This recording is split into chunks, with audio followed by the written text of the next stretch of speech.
welcome to another edition of Pittsburgh Sportsline. This is our live Tuesday night show. Thanks for watching and tuning in on Comcast 7 in Bethel Park, only in Bethel Park, Verizon 32, which is in Bethel Park, plus everywhere else, from Ncaa up to Cranberry and Wexford. Saw a couple friends out in the North Hills, and they said they've watched our show. So thanks for watching us. We appreciate it. Thanks for the big fan club. We got the Market District, my girl Renee, Jim, the other guys. Gary was there, and Renee said she's looking for you during the holidays, Chip. Hey, if they got the lobster tank filled, I'll be up. She's hoping to see you again. That's what she said. She goes, I remember the last time and first time I met him. So We'll see what happens there. Getting our New Year's lobsters. Definitely. Al Levine, the talking machine. We got Chip, the Prophet Hayner, Smoking Jim Frazier. He was on time. And if you see him eating, it's because Olive Oil's Pizzeria gave us a little sample hoagie. So we have hoagies. I don't know if I can pull up, Devin, can you pull up a close-up of Olive Oil's Pizzeria? Probably. That might be the best. So he let us run free here. We're by ourselves in the studio. We got 3 cameras on us. And call 412-831-1900 and ask for Jeff. He made our pizza and hoagie tonight, so thanks a lot. On Facebook, we hit a brand new high. We cracked that 5,000 mark, so thanks for that. But we're now at 5,024 likes. So thank you very much.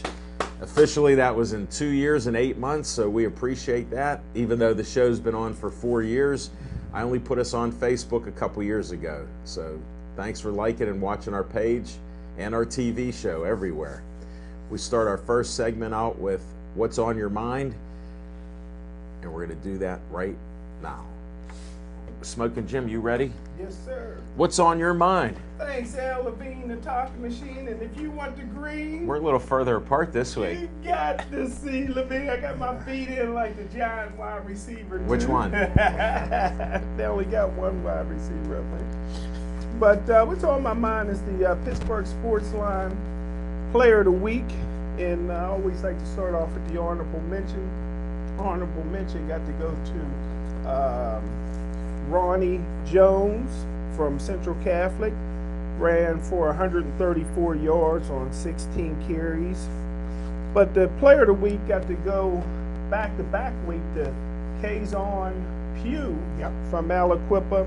27 carries, 157 yards, 2 touchdowns. Also had an interception return for a touchdown. And the Pittsburgh Sportsline Team of the Week, honorable mention goes to Central Catholic for their 24-7 victory over Cumberland Valley. Second runner-up goes to Aliquippa with a 30-21 victory. And the Pittsburgh Sportsline Team of the Week has to go to the mighty Gateway Gators basketball team that beat Penn Hills 58-44. Gateway, I don't have a flag on the play. Gateway is 6-0 this year in basketball.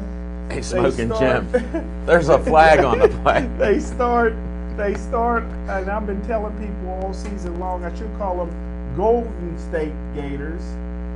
They start 5 white kids this year on the basketball team, and I think they're the best team, quad A team. They're quad A in basketball. I think they're the best team in the WPIL, but I'm a little upset. Probably one of their best players is a 6'5" black kid named Alden Howard. He's got a football scholarship in Virginia.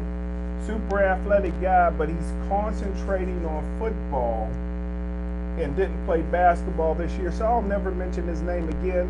I think he's let down his team and his school. But despite him not playing basketball, I still think this Gateway team, they can really shoot the 3. So congratulations to Gateway for not only beating Penn Hills, but beating a Shafino. Wow. Smoking Jim. Go ahead, Chip, you first. Did you help sweep up the confetti after the ticker tape parade? In Monroeville. I have a problem, Smoking Jim. I know you do the Hall of Fame and you haven't revealed the Pittsburgh Sportsline Hall of Fame. You haven't revealed what your criteria is. But this was football season.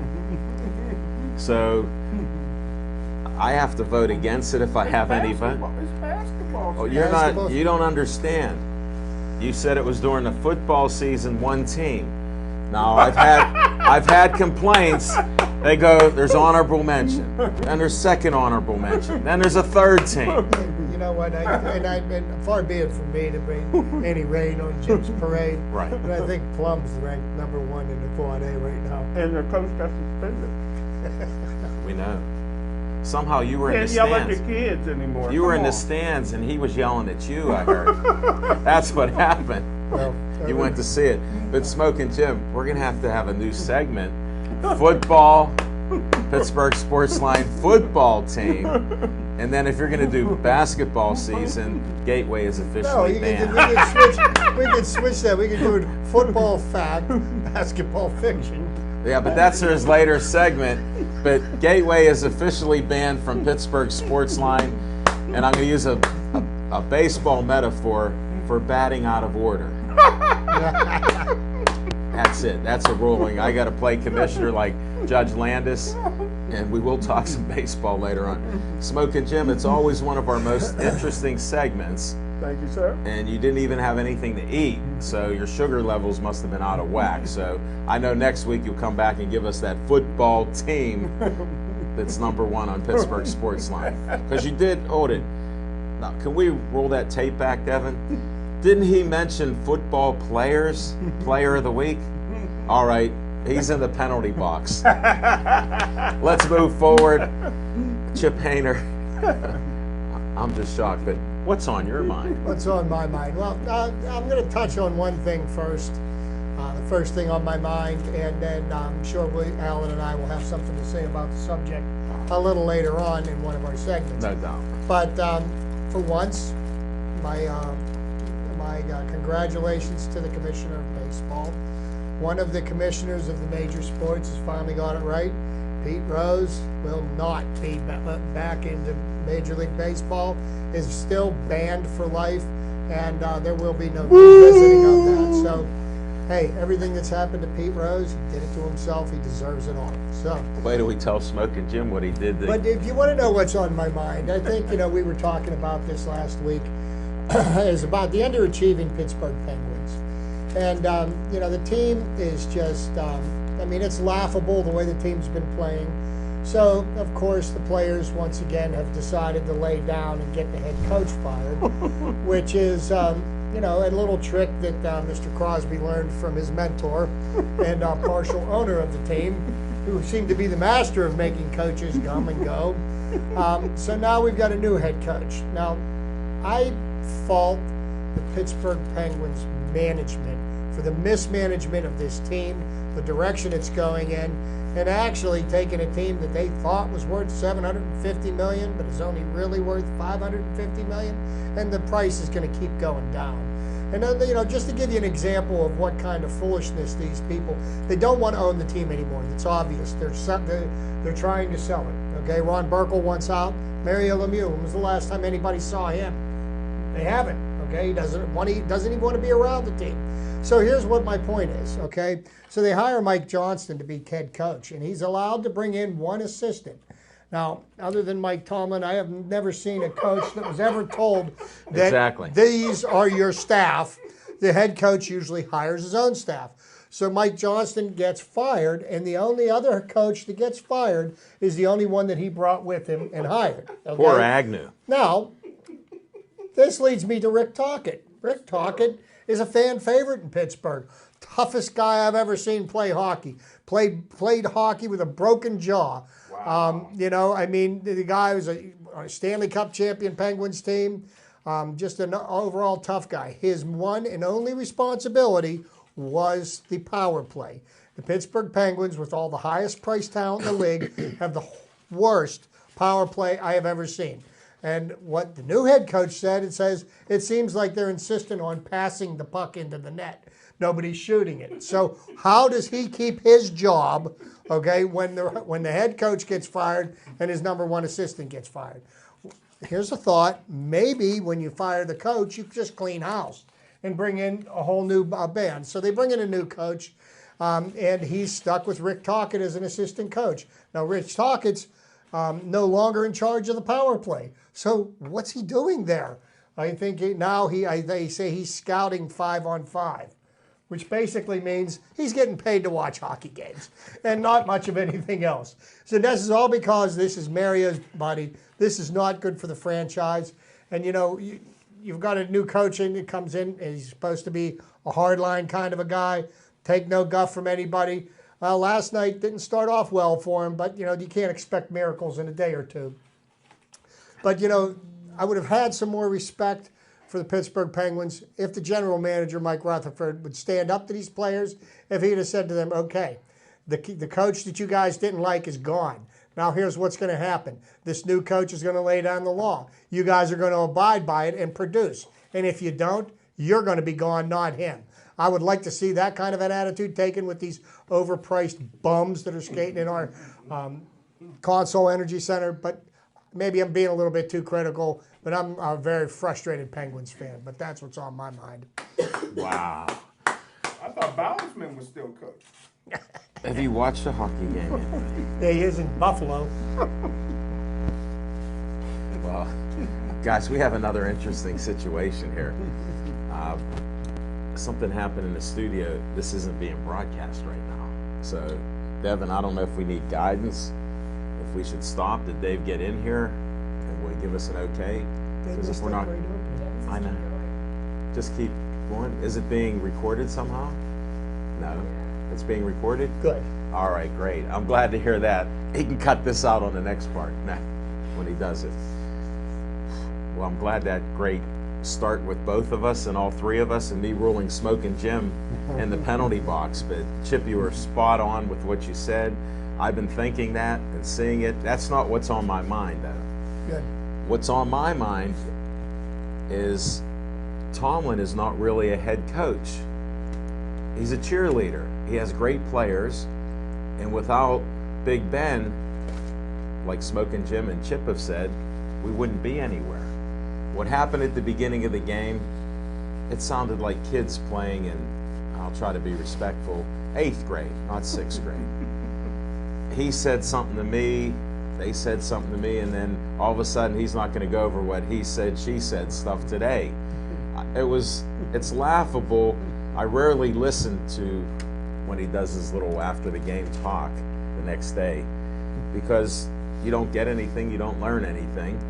All you have to do is watch the games. If you think he's the greatest coach, I respect your opinion. If you think he's the worst coach, I respect your opinion. Me, you know where I stand on it. I said he's the only coach in history that never brought his assistants. Chip alluded to that. And look what happens now. We had Joey Porter, who I was a fan of him as a player. I never saw this in my life. I saw Gay on his knees, dancing across the sidelines, on the sidelines, and Joey Porter coming after him. Now, we're talking about a tradition of winning. If you tell me that that's something, a classy thing, and we're showing them up or whatever we're doing, intimidating them, I spit some green tea out, and I hate to waste my green tea. But I've never, in any sport, seen the coaches and the players like they're little kids. Now, I know it's a child's game. I always say it's a great blessing if you can play professional sports, be one of 1,600 players, best in the world, and you get paid, but it's a kid's game. And a lot of people say it, but I didn't think that we would become childlike, because they are adults. They're all over 18. And look what happens. Yeah, the Steelers won. Everybody in Pittsburgh thinks we're going to the Super Bowl, except for one thing. Well, not everybody, but you got to win out. That's what you have to do. You have to win out. They're all must games, and the playoffs did start for us. But I just want to know where the coaches are, and I'm not even getting on Haley with some of his calls. When plays are working, he all of a sudden changes it up. And it works because of the players. Angelo Williams, I got to take my hat off him. All over the league, they were telling him he was done, couldn't do anything anymore. He said he learned something from Le'Veon Bell. So I give him all the credit in the world. He's much smarter as a running back. He takes his time now. And then he still has the speed. There's an MVP there. Of course, Ben's the MVP. I don't know who to decide. But that's what's on my mind. That let's be like kids. I can't wait till it rains and there's mud. We can play in a mud puddle. Go Steelers. Go Penguins. Go Buccos. Not Gateway. That's what's on my mind. All right, we got to start our segments here. And our first one up. Smoking Jim, did you get to eat enough? Yes, sir. It was delicious. Because I thought that hoagie fell on the floor, but it looked like you crushed that. That was best hoagie I ever ate. Today. You never had a hoagie before. Today. Never had one of them hoagies. Olive Oil's Pizzeria strikes I never had again. a hoagie before, but boy, that was good. And you're teasing poor Jack. Come in here. He's on the He's on the camera. We saved pizza for Yeah, but he can't get it. He's on That's camera. all right. This isn't right. I'll throw one to him. Hand it to me. That's a heated box there. All right, we have a lot of fiction. Let's get the fiction and fact with Smoking Jim's Almanac. Thanks, hell of the talking machine. But to go back to your what's on your mind, I've never seen a coach go on his knees and crawl over and then just bump then whatever hug they him. do. Since you're saying it, you know what bothers me? I actually think they practiced that. They had to. They had to know it was Now, coming. do you think that was choreographed? That's even worse. They probably do that. No, I know, I agree, but I'm that's sure they're doing that in practice instead of having these guys try to cover. Well, that's somebody. what they do instead of suiting them up in pads. But the They whole need thing every is, Tuesday. and I know we'll go back over this in the Steelers section, but they got mad because Burfict supposedly celebrated because he made a great tackle on Le'Veon Bell. And that's all the Steelers do. every play. Is celebrate great plays, you know. Yeah, but I mean, you know, he celebrated a play where he got 8 yards positive. It wasn't even a tackle behind the line. Yeah. So, I don't know, man. If you're going to celebrate, don't you think you should be worth celebrating? Well, at least stop them, or maybe knock them back for a yard. Correct me if I'm wrong. He gets paid to tackle people, right? So when he tackles somebody, is he not just doing his job? I don't know. Maybe I'm. What's the You're saying? old school. That's passe. And you know, Harrison gets paid to make tackles, but when he knocked out 2 players from Cleveland Browns, Steelers celebrated that. Greg Lloyd counted Al Toon out 1, 2, 3, along with Thomas Everett, and but it's okay if Pittsburgh does it. But anyhow, let's get to the fiction and fact. You're right, spot on. Next, move on. But like we used to say back in the, my dad used to say back in the days when they said they had criminal element in National Football Noel said League was that. the Oakland Raiders. Atkinson. Yeah, Yeah. my dad was a huge Steeler fan, but he was like the Steelers are just as. But when the Steelers do it, it's good football. When other teams do it, it's bad. But anywho, Good point, Smoking Jim. You're so observant. And what's this fiction and fact for fiction Smoking and Jim's fact from Almanac? Smoking Jim's Almanac will be very quick today. But Why? You know, most people, now that Altoona is next week for the championships, congratulations again to Aliquippa and Central Catholic, the 2 representatives, and good season, TJ and Clarendon. You did say Clarendon. Yeah, good Please season. let Smoking Jim Yeah, visit through clenched downtown teeth. Clarendon. Through clenched teeth. Yeah, happy they're out. But most people in the WPIL, if they asked you who was the greatest WPIL teams of all time, most people will probably say the 1986 Gateway Gators that were state champs and number 3 in the state. A lot of people in the nation. Yeah. I'm sorry. A lot of people would say the 1987 North Hills team that was national champions. Yeah, why wouldn't The McKeesport team in 1994 with Brandon Short was a great state champion.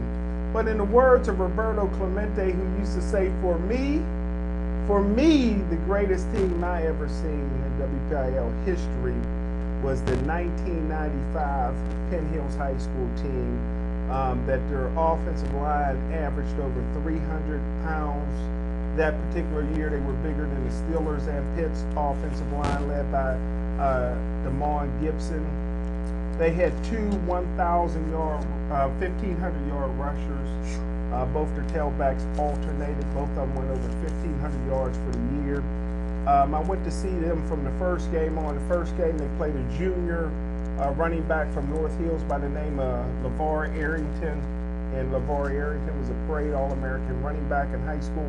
First play of the game, Arrington went 80 yards for a touchdown.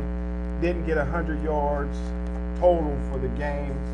The defense was outstanding, and they only threw the ball maybe once or twice a game, and they just totally dominated. Went and watched them down Three River Stadium win the WPIL. Then I went to Altoona to watch them play, and many of the players even went on to play the Big 33 game that year in Hershey, and I went to that too and followed a lot of them throughout their Pitt career as well. That started off at Pitt Stadium. But fiction and fact from Smoking Jim's Almanac. Best team maybe in WPIL history, the 1995 20-year anniversary. Penn Hills Indians was outstanding. How many members of that team made it to the NFL? I tell you, the best player on the team and the greatest chance to make the NFL, he was a starter as a freshman for Johnny Majors at Pitt, was 300-pound DeMond Gibson.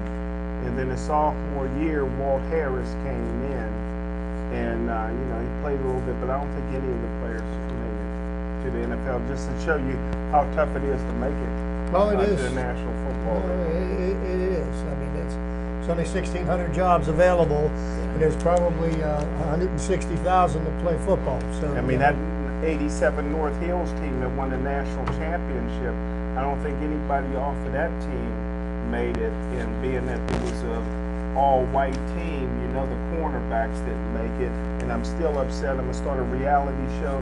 The NFL needs some white cornerbacks. I'm against discrimination, even reverse discrimination. There's some good white cornerbacks out there, and they're not being allowed to play at the highest level. Smoking Jim, I'm so proud of you to come back strong after that, but I have to ask you, you're a known gambler. You're a known professional. Well, professional. And he's never gambled on baseball. Right. And you're also, you've been a member of many committees that puts people into the Hall of Fame. Yes, sir. And you have usually this deciding vote. Are you involved with the WPIAL at all? Voting for the WPIAL? I mean, Hall of Fame, not yet. Okay, because I just wanted to know that on air, because you've never talked this great about Penn Hills. This is all part of it. Yeah, and, this is all part. And you're also trying to balance mea out. culpa.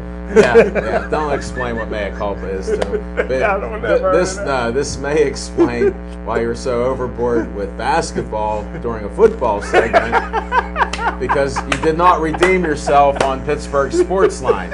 I mean, we're trying to run a serious show where we educate people. But he had to start it out with a gateway victory over Penn Hills. Yeah, with a gateway victory. Chip, you see where I'm going Penn with Hills. this? That's why. Yeah. That's why he is in the penalty box again. I don't know what it exactly means, but when I figure it out for the next show. I'm wearing Penn Hills red. I know. You got Pittsburgh Sportsline on it, so I appreciate you supporting. But this show, like children and young adults, older folks that think we're very smart, just watch. You don't want to be like Smoking Jim and get caught 3 times in less than 20 minutes. I mean, he couldn't even pull the wool over all of our eyes here. Smoking Jim, that was one of your most interesting segments, and it seemed to be one of your most factual ones, but I'm checking the film on all that gateway stuff. So we're researching. Chip, let's go to trivia time. Okay, Alan, thank you very much. And last week, I posed a question that I didn't know the answer to. Told you I'd give you the answer this week. So the answer to that trivia question is the Steelers have won 430 regular season games since the AFL-NFL merger in 1970. Tops in the league. Which team was second with 415? The Denver Broncos. Really? Coming to town this week. Never would have thought that. See, wow. You forget about the Orange Crush teams of the mid-'70s. What was his name? Red Miller? Or, Yeah. Craig Morton played in the Super Bowl, got beat by Dallas. That's right. Did he Good not? point. They won a lot That of is games, correct. yeah. Yes, they did. Okay, so moving Jeff. forward, to speak to the Whippeals. Now, Jim proudly mentioned the fact that Aliquippa and Central Catholic will be playing for the state title this weekend in Hershey. Not Altoona. Central Catholic are the only two Whippeal teams that will play for the PIAA championships. Central Catholic meets Parkland. Both teams are 14-1. Quad A championship at 6 p.m. in Hershey Stadium. Aliquippa 15-0 plays Southern Columbia at noon Saturday in Hershey. Since the PIAA championship started in 1988, this is only the 7th time that only two Whippeal teams have made the finals. Only one team made it twice, 1989 and 2011. Three teams have made it 11 times. 4 teams have made it 8 times. So let's wish our local teams good luck this weekend. And also, Jim mentioned a young man from Aliquippa, Kayson Pugh, is having a pretty phenomenal high school career. He will be playing for the University of Pittsburgh next fall. Aliquippa's Kayson Pugh has 4,878 career yards on 513 carries. He needs 122 yards to become the 17th runner in WPIAL history to rush for 5,000 yards, and the 3rd from Aliquippa. The thing is about what this kid's accomplished this year is become the workhorse of the Aliquippa offense the final half of the season, mainly because Aliquippa isn't blowing out everybody. In the first 7 games, Pugh only averaged 10 carries a game for a meager 109 yards rushing per game. In the past 8, he has averaged 23 carries for 184 yards a game. So as the season goes on, he just keeps getting better and better, and I think he's going to run Aliquippa to another state title. So I just wanted to make sure that we mentioned that right there. Now also, Alan took our friend Mike Tomlin to task. Oh.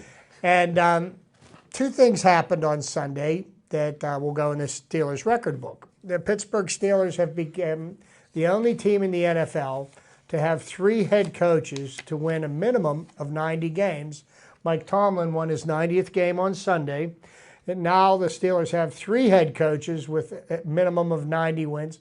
Mike Tomlin with 90, Bill Cowher with 155. And 149. 161. No, 149 regular season games, and Noel has 193. That was a pet peeve of mine to see what they had done. Okay, and Charles Henry Noel didn't quite make it to 200, but if you count all the playoff wins, it's 200 in my book every day. Yeah. But that just goes to show you that these are the last 3 head coaches of the Pittsburgh Steelers. And, the one thing that we as Steeler fans have been notorious for doing, we booed Bradshaw, and now we look back, and he's a Hall of Fame quarterback, and he wins 4 Super Bowls. Matter of fact, 1974 season, Bradshaw got benched for Jefferson Street Joe Gillum. Yeah. Before Gillum lost his job and Bradshaw came back, took the team to their first world championship, and it was the defense that won that championship, not Bradshaw. But, then people booed Chuck Noll after 4 Super Bowls. People couldn't wait for Chuck Noll to be shown the door. And then Bill Cowher came in, the next savior of the franchise. And people booed and complained and badmouthed Bill Cowher up and down. His his clock management was horrible, just like every other coach in the NFL. And then finally, after winning a Super Bowl in Bill Cowher's last year, the Pittsburgh fans just couldn't wait to show him the door. So Bill Cowher got shown the door. After 8-8, he wasn't great. Mike Tomlin comes in, and what have we done ever since? The guy's been here. This is his 9th season. He's won 90 games. You do the math. The guy's a successful head football coach. You don't get much better than that in the NFL, and all we do is we criticize him. Here's what's funny. When they do well and they win like last weekend, nobody says anything. The minute he makes a bad decision, he needs to be fired. He didn't You have to watch a game with me, my friend. The same criticism is there, win or lose. I hear you. Because that's how much better we can be. I couldn't hold it back. Sorry, Chip. So we've got 3 head coaches with a minimum of 90 wins, the only team in the NFL for that to have happened. I think that's a notable achievement. Also, Antonio Brown became the 6th player in NFL history with 3 consecutive 100-catch seasons. He joined the illustrious crew of Marvin Harrison, who has 4, Jerry Rice, Herman Moore, Brandon Marshall, Wes Welker, each had 3 seasons of 100-plus catches, and now Antonio Brown. Brown has 1,397 receiving yards through 13 games and will own the top 3 spots in team history for yardage in a single season, if he can get 2 yards over the final 3 games. Whoa. And I think that's a pretty strong possibility as long as Mike Vick is a healthy scratch. I was waiting for your bomb. You got it. But He caught it in there, Jim. so, now getting back to some more humorous things in the NFL, I think about the record of futility in the NFL, and the number is 26. And this reminds me of something Jim Ncaa, who was a very successful college football coach, University of Southern. Did he not coach O.J. Simpson at USC? John McKay? Yeah, or was that, yeah. I thought he was. Yeah. I think yeah. So he got a head coaching job in the NFL with an expansion franchise, the Tampa Bay Bucks. And the Tampa Bay Bucks promptly lost their first 26 games. Now, one of the things about John McKay is that he was probably one of the greatest coaches for sound bites of anybody I ever heard. And I've watched some NFL films, and the one that strikes me the funniest that I still remember to this day.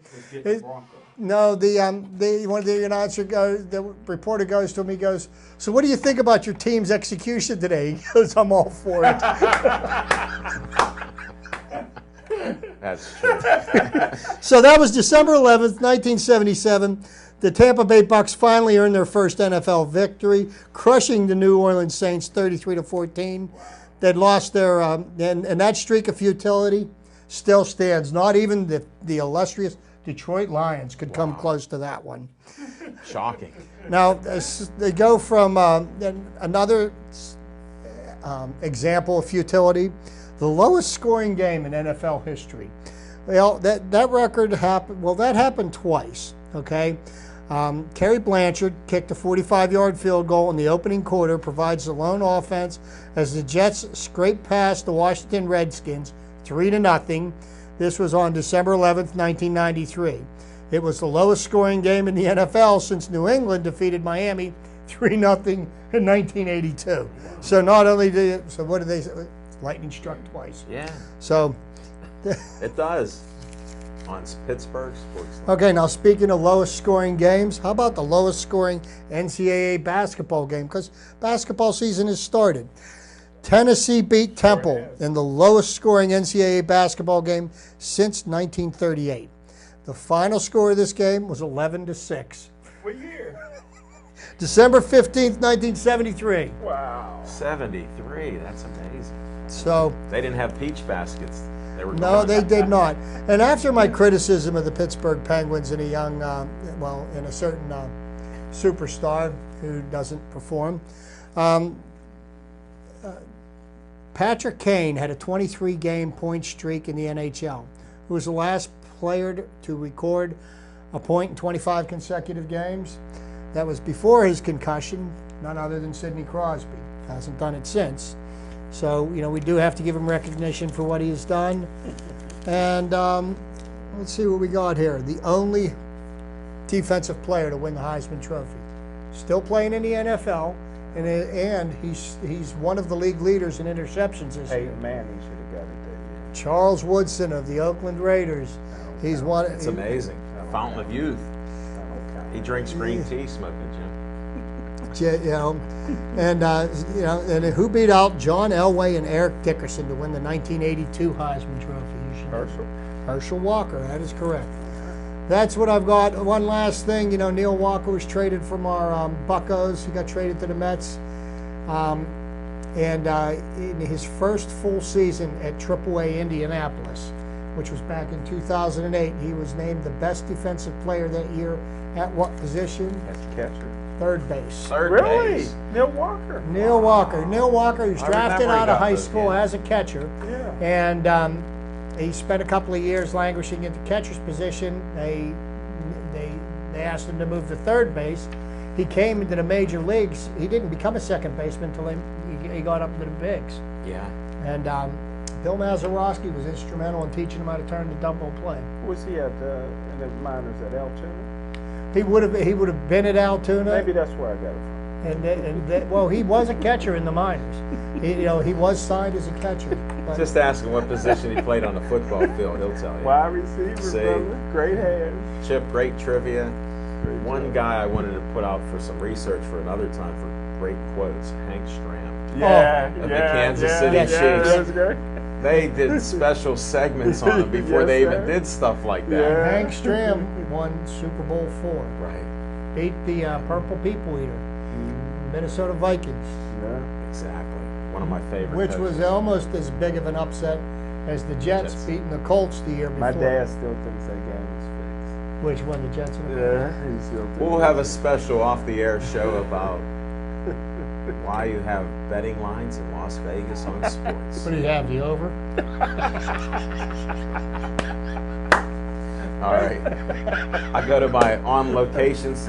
First, I want to promote, since we didn't have a cameraman here, I don't know if I should hold it up for Jack to go up close, or you'll pull it up. Who's going to pull that up? This is the Oaks Theater. It's the old Hollywood Christmas this Saturday night.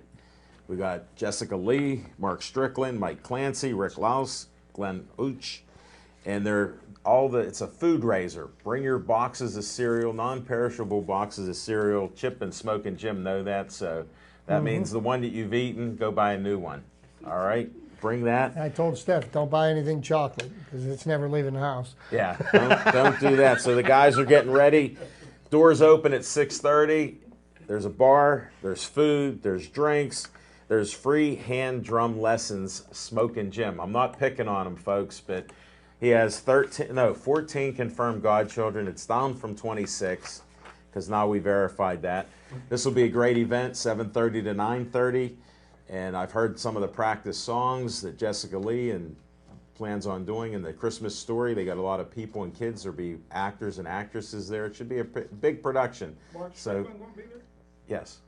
Yeah, he's the guitar man. So he's. And Jim, just a piece of advice to you, my friend, as godchildren of yours, don't buy them hand drums if you want to get a minute's peace.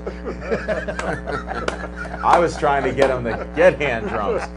Then I got one more promotion for one of the best caricature artists and painters in the area, Vince Ornato, the artist. Look at these caricatures he's done. And he'll be at Robinson Mall each weekend till Christmas. Check it out. Tell him the Talking Machine sent you, and Pittsburgh Sportsline believes in Vince, the artist, for caricatures. On location, I want to make a pretty big announcement. First, we're going to be at Hollywood Lanes. That's confirmed for sure, that the first of each month, first week. Then I was at Atria's PNC Park. I had a phone call with one of the partners, John Gagetta. We're going to be there the second and fourth week, so it'll be the 11th and 25th of January. So I'm proud to announce that, and we got a lot of great plans. I also have an open week on the third week. We're talking to a couple local places, and I even ran into a friend of mine that started a barbecue place, Smoke and Jim, on South Side. So we may be traveling there, so stay tuned. I'm lining up some guests now, and we'll be out there and about. Remember, Hollywood Lanes up in Dormont on the 4th, so we'll see you there. That's our on-location report. We got so talkative on this. We got 20 minutes left. We got to talk Steelers, Penguins, and the Pirates for sure, with all the things going on.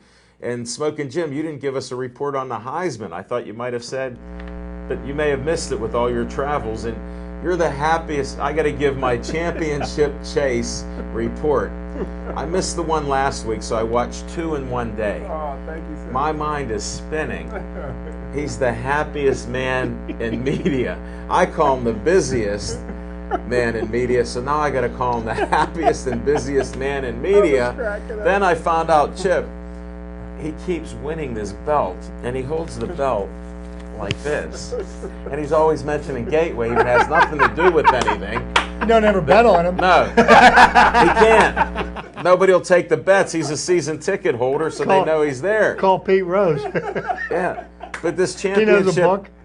championship chase is on like 3 different times. You can watch it 11 in the morning on Sunday. Oh, thank you for So watching, I'm sir. watching the show. It's a great show. It's very entertaining. I don't know if it's supposed to be that funny though. But I noticed the change, and I'm glad you have a sponsor like Progress. It's a great segment. And Liz Costa, I always appreciate what she does. Same with Ty Miller. My man Tom Plungin is unbelievable. If you want to see one of the smartest guys that gives you the insights on football, check out Tom Plungin. No notes.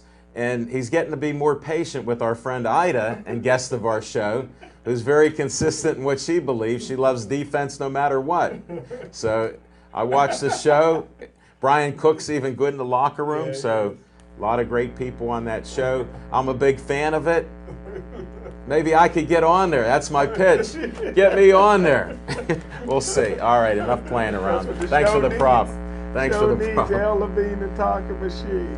So let's get into our Steelers talk. Let's get right into that. So, you know, I mean, there's a lot of shenanigans going on in the game, and, you know, it's probably reminds me of the old, and not to say old, but of the Baltimore Ravens games of a few years back when the Steelers and the Ravens were just knockdown, drag-out street fights. Yeah. A lot of stuff going on between whistles, before whistles, after whistles. You know, the one thing that really kind of bothered me about in the game, and there was no flags thrown, and I'm waiting to see if the NFL is going to fine the man for this. But they're looking at it. Yeah, perfect. Definitely went low on Ben, directly targeted his knees. He wasn't pushed into him. He dove at them. I know, and I thought that was something that was supposed to be a 15-yard penalty. Chip, when it happened, here's what I thought was odd. I watched the play, and there's a big guy approaching Ben, one of his teammates, Burkett's teammate. He dove underneath a 300-pound guy. So when you say that he was pushed into him, nobody could see him. They were in contact with the lineman and Ben. Yeah. And he did come low, and because he's only 5'5", and I think he's lying by 2 inches, he fell short of Ben's knees, but it was right there. It could have been a bad injury. But it was that close. You know, here's the thing. Nobody would even know who this guy is if he didn't do stuff like, you know, play dirty and, you know, make a big fuss after he injured Le'Veon Bell. But you know what? Chip, he's been fined 4 times for $77,000. Isn't there also a rule in the NFL that you should be suspended because you're like habitual? I don't know. They never suspended. Did they suspend Harrison? They talked about it. Yeah, well, they kept upping his fines until he found out he could appeal, and then they lowered it. But I mean, you know, we went back to Cincinnati, and it seems to be something that's, you know, seem to do with all kinds of frequency, and you know, we beat Cincinnati in Cincinnati. Right. You know, the Red Rifle got silenced pretty quickly, trying to tackle Stephon Tuitt after he basically handed him the ball. You know, what a move by Tuitt to be that big, to be able to reach down, make the step with the ball. I'm like, just go down. Please don't run with that ball. You know, but, you know, and I think now we've got Cincinnati's excuse for losing their first playoff game, because Andy Dalton's going to come back with a sore thumb, and he's not going to be able to get the zip on the ball. So that'll be the reason why he throws 4 picks in their opening round loss. But that's nothing new. Like that's what Cincinnati does. That's what Cincinnati does. Now the Steelers, everybody says this is the one team that nobody wants to see in the playoffs, and you want to know what? Nobody may see them in the playoffs, because right now they're on the outside looking in. The Jets. If they lose, they're out. The Jets and the Chiefs are ahead of them, and if the Jets and Chiefs win out and we win out, we make it. We're out of it. No, we make it. They did it. The Jets, we would actually, because we beat them, we would have the advantage. Okay. That's how I looked at it, because I thought that at first too. We have to win the only rest reason of why our they're games. ahead of us is because of their interconference record. And if we win, I get it. And this is still an if, but since we won, we're going to the Super Bowl. We will win 3 games, and that gets us in. That takes all the tiebreakers. Now, do you guys think there's a chance that Denver will beat the Steelers? Of course there's a chance, because, you know, when the Steelers start looking like they're starting to get on a roll, they have a tendency to lay an egg. Now, I thought that I watched the Oakland-Denver game, and I thought Ostweiler had done a pretty nice job up to that point of running Denver's offense. I don't know, Denver was not able to block Khalil Mack. He had 5 sacks in the second half, 1 safety. I mean, you know, the guy was just unbelievable. I saw him go at the offensive lineman. He went at this guy, he bull rushed him, both hands to his chest. The guy went straight over back and landed on his shoulder pads on his back on his way to the quarterback. And I mean, that was not a running back he flattened. It was an offensive lineman. Guy was just a beast. But Jarvis Jones is not a Khalil Mack, so they don't have to worry about the lineman on that. And you want to know what? The Steelers probably could have drafted Khalil Mack and took Jarvis Jones instead. Yeah, no doubt. But Smoking Jim has no input, so we understand that. It's but rare. you know, I mean, you know, Denver's got a very solid running game, and you know, we'll see if Peyton Manning plays.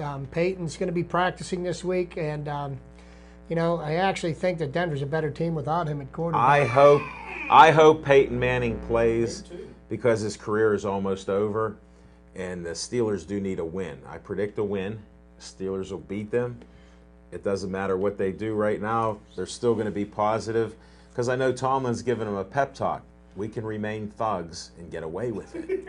So let's do it. And parity in the NFL is alive. And the Steelers are getting hot at the right time. Ben is healing up, so you can see how he's moving a little. He's ran the play a couple times each week. So, and he looks like a lumbering Mack truck, you know, that's out of gas. But he got the first down each time. He's one of the best quarterbacks ever with what he's done. Brady gets hit or almost gets hit, and there's a 15-yard penalty. I'm a true believer that they just think Ben's so strong it doesn't matter what they do to him. Well, they're prejudiced. You guys have been watching football a long time. Have you ever seen 5 or 10 receptions that Heath Miller, just proving what we've been saying all along, that Heath Miller can get open anytime he wants to? That's like easy 10 yards. It's easy pickings. At the end of the game when they said he had. Not me. I count each one a Heath because I'm a huge Heath fan. But I mean, I say he should have been getting this all the time. Exactly. For him to only get 10 again and tie his lifetime mark, it's ridiculous. Yeah. That play is open all day long, and if they start to cover him, the wide receivers are wide open. And to be honest with you, Heath Miller, not only can he catch, I mean, he's probably the most complete tight end in the NFL. His blocking. Because his block, he's like having a 6th offensive lineman. No, wait. On, man. His blocking frees up so many guys. I love him too. I love him. You don't think he can block? Him no love? I love him. Smoking Jim's guest day.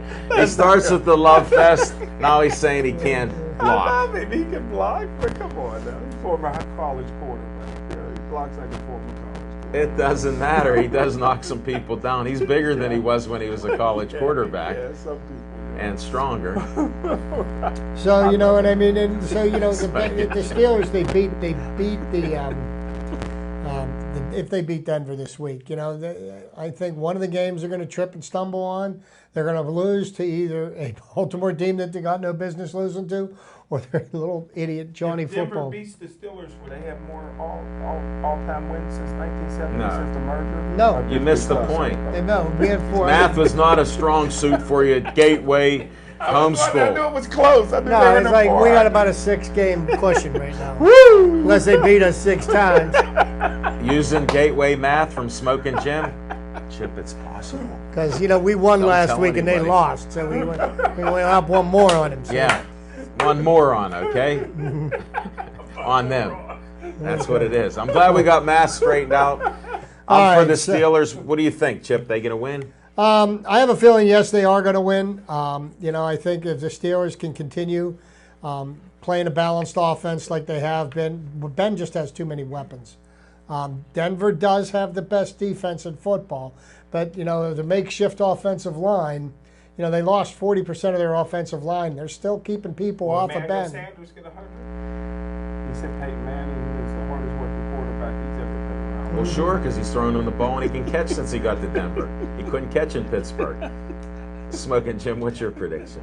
Oh, no, I don't want you because you go in championship chase.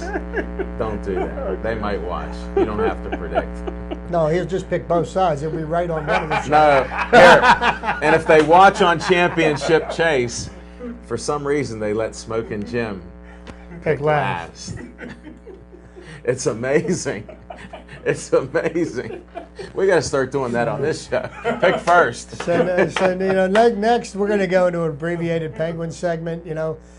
Penguins, the teams need some direction. It needs some guidance.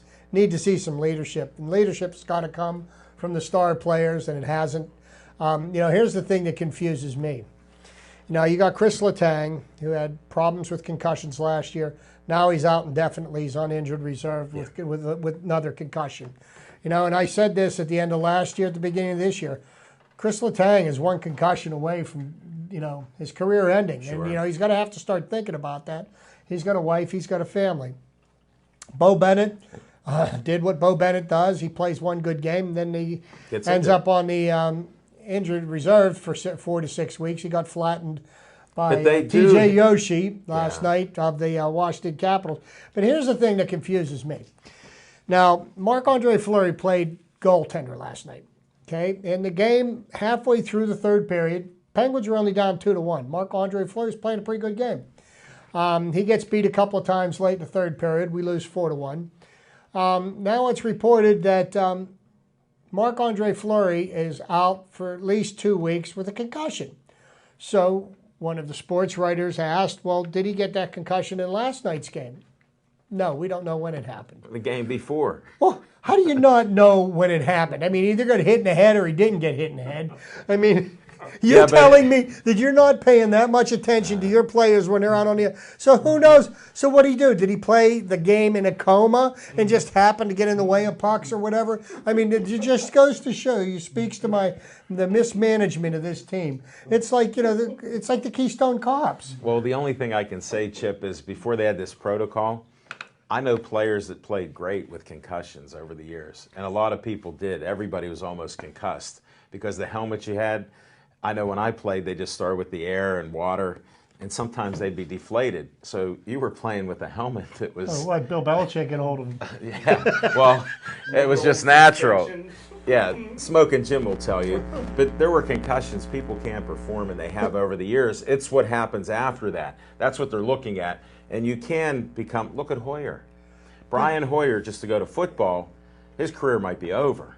Yes, because he's had 2 concussions in the last month. 30 days. And I understand that once you start with concussions, that getting more concussions becomes easier. You were a lawyer in the movie. Yeah, and you know what? You shouldn't have, football's not good for anybody.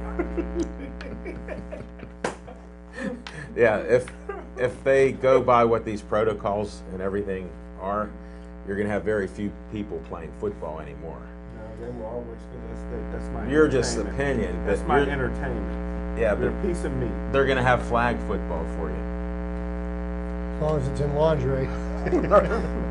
He's put up a few of those. But no, it is sad with Fleury, because what happens when these guys run into the goaltender? That's when I think it happened. But my point is, if you don't even know when the guy got concussed. Because they don't have the same protocol as the NFL, because they didn't get in trouble yet. You're supposed to have medical staff. You're supposed to be watching what happens in the game. That's what your total focus is supposed to be on. And things are happening in the game that you didn't see. They're worried about getting the players stitched up and get them back out there. Look, when a guy gets hit in the leg, the guy's leg's almost broken. They go, look, he can't even walk off the ice. 10 minutes later, a guy comes back on. I don't even want to know what they do. I just think it's just They strap a steel rod next to it, tape it up, and send it back out. Yeah, and I don't know if they still have Novocaine or what they use. So we're winding down pretty close here. And there's been some movement on the Pirates. The winter meetings. Some trades have been made. Neil Walker got traded to the New York Mets for a starting left-handed pitcher, which, at the end of the day, if you think about the trade made sense. Some changes did need to happen. What's that? You'll never knock the Pirates. Oh, yeah, I will. Okay, when they start losing again. Okay? The fact of the matter is, they've got the winning formula, and they're putting a winning product on the field, and they're going to continue to do so moving forward. And then, in the foreseeable future, I don't see them being a losing baseball team. No. Well, here's the thing that kills me is that he tried to say that, they couldn't come to an agreement. Well, 2 years ago, they offered a 3-year contract extension for $27 million, and he turned that down. I mean, and this was after the problems that he's had with his back and his history of injuries. So, you know what? I mean, I think that was a pretty fair offer that was made. He turned it down. But you know what? You move on past that because you have to don't think about what's best for Neil Walker or anything else. You have to think about what's best for the team moving forward. Neil was only going to be here for the rest of this year because, he wasn't going to sign with us. So why not get something back for him? And starting pitching, you can't ever have enough of that. Now, there was still going to be some moves to be made. Charlie Morton got traded to the Phillies? Philadelphia Phillies. Yes. No, we've got relief pitchers. We need starting pitchers, buddy. We need starting pitchers. You know what? Those lessons you learned in baseball faded. Charlie Morton, as you know, we know what we're going to get with Charlie Morton. I was a huge Charlie Morton fan. Some of the nastiest stuff I've ever seen a pitcher throw, but when he had problems up here.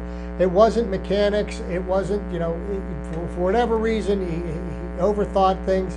And you know what? Charlie Morton wasn't going to be any more than what Charlie Morton is. And you know what? The Pirates need a better well, he was too streaky. You get 1 or 2 games, then you get 3 or 4 where you had to sit him down or send him down. Well, generally what would happen to him is he'd pitch 4 or 5 good innings, and whether it was the first inning he'd give up 9 runs, or the 5 or 6 runs he'd give up in the 5th or 6th inning, but he always had that 1 inning that would do him in. Now the Pirates also have on the horizon Jamison Tyon, who's now completely healthy and is going to work his way probably into the major league rotation by mid-June. You got Tyler Glasnow, who's the #1 rated prospect in the Pirates minor league system.